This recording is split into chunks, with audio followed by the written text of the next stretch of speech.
অমৃত। আমি দর্শক মণ্ডলীকে অনুরোধ করব তাদের আসন গ্রহণ করার জন্য। যখন তোমার বলবো তখন করবো।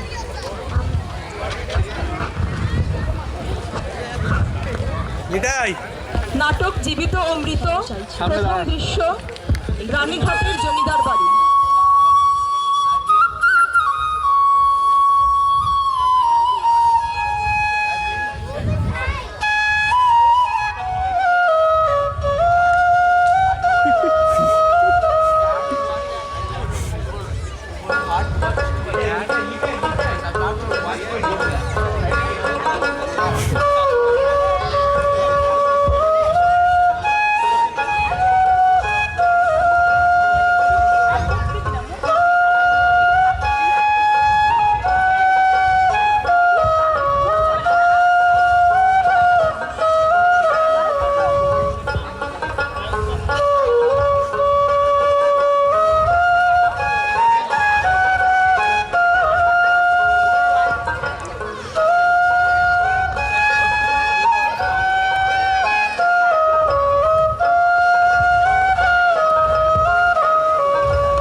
কেন ওই এক রত্তি ছেলে আমার, সে তো আবার আমার হাতে খাবে না।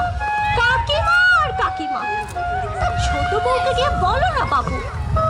ছোট বৌঠান, ও ছোট বৌঠান, খোকার জন্য দুধ তৈরি, তোমায় ডাকছে।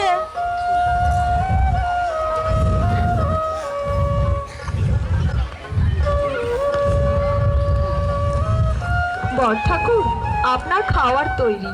দিদি তুমি যাও, আমি খোকাকে খাইয়ে দেব। এই শুনছো, খেতে চলো।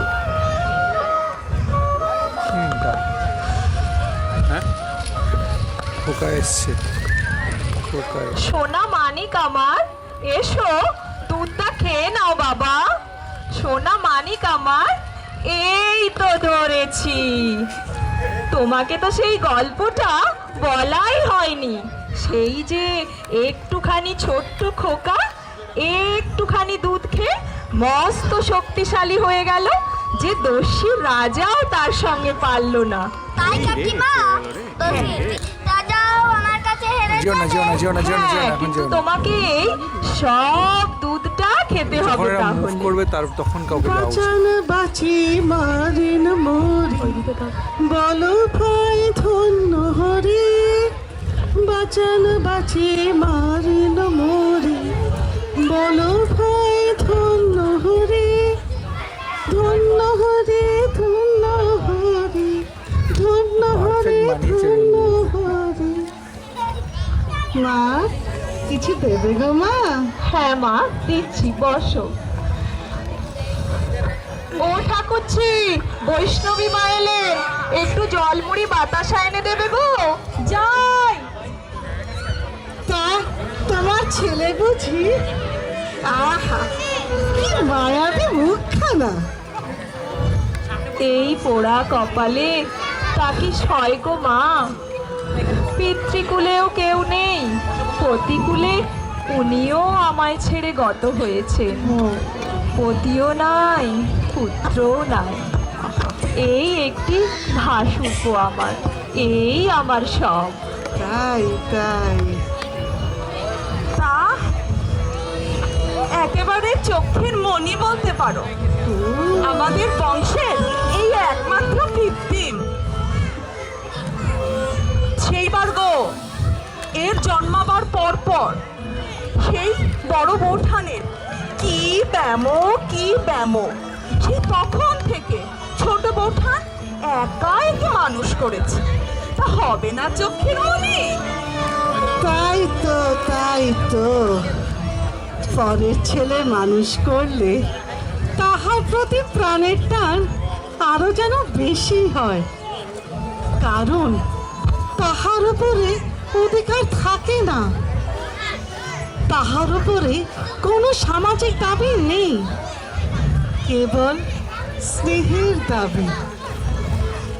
কিন্তু কেবলমাত্র স্নেহ সমাজের সম্মুখে কোনো দাবি দলিল অনুসারে সপ্রমাণ করিতে পারে না এবং চায়ও না। শুধু চাই এই প্রাণের অনিশ্চিত ধনটাকে দ্বিগুণ ব্যাকুলতার সহিত ভালোবাসা। উঠি গো, হরি তোমার মঙ্গল করুক, তোমার আয়ু বৃদ্ধি হোক। আসি। হরি হরি হরি হরি ও ছোট বৌঠান, আমি চললাম। ওদিকে আবার বড় বৌঠান তাস নিয়ে বসে আছে। আচ্ছা যাও। এই তো আমার খোকার সব দুধ খাওয়া শেষ হয়ে গেছে। খোকা বাবা, তুমি এখানে খেলো একটু, কাকিমা এক্ষুনি আসছে। ওকে, তুমি খেলো।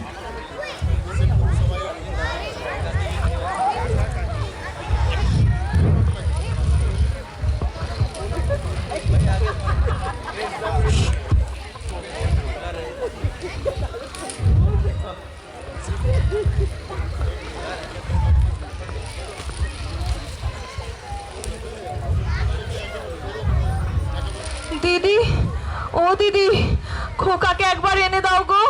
আমার খোকাকে একবার শেষবারের মতো এনে দাও, আমার প্রাণটা কেমন করছে। দিদি, ও দিদি, আমার খোকাকে একবার এনে দাও। ও দিদি, ও ছোট বৌঠান, ও ছোট বৌঠান, ছোট বৌঠান, ও হরি, ও ছোট বৌঠান, ছোট বৌঠান, ওঠো, কেন করে ওঠো? দিদি, ছোট বৌঠান, ছোট বৌঠান, ছোট বৌঠান, ছোট বৌঠান।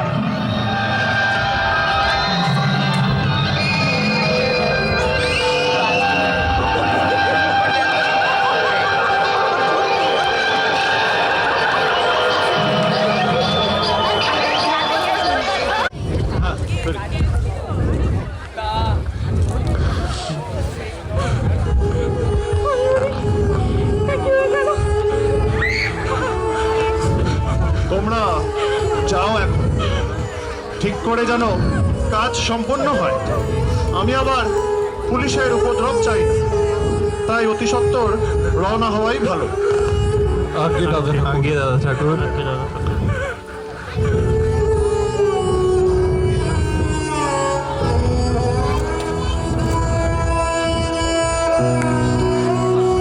বলো হরি হরি বল, বলো হরি হরি বল, বলো হরি হরি বল, বলো হরি হরি বল, বলো হরি হরি বল।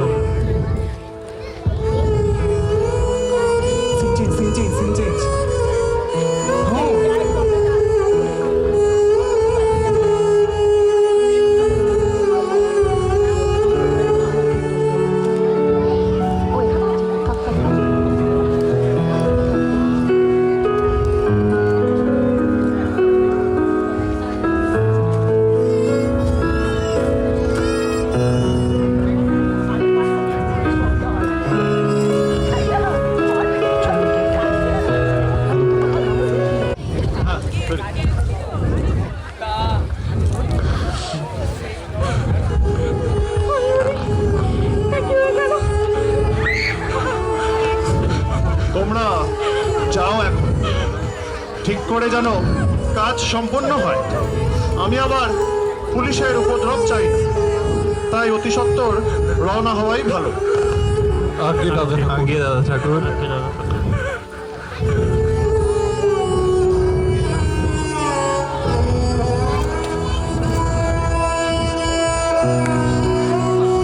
বলো হরি হরি বল, বলো হরি হরি বল, বলো হরি হরি বল, বলো হরি হরি বল, বলো হরি হরি বল।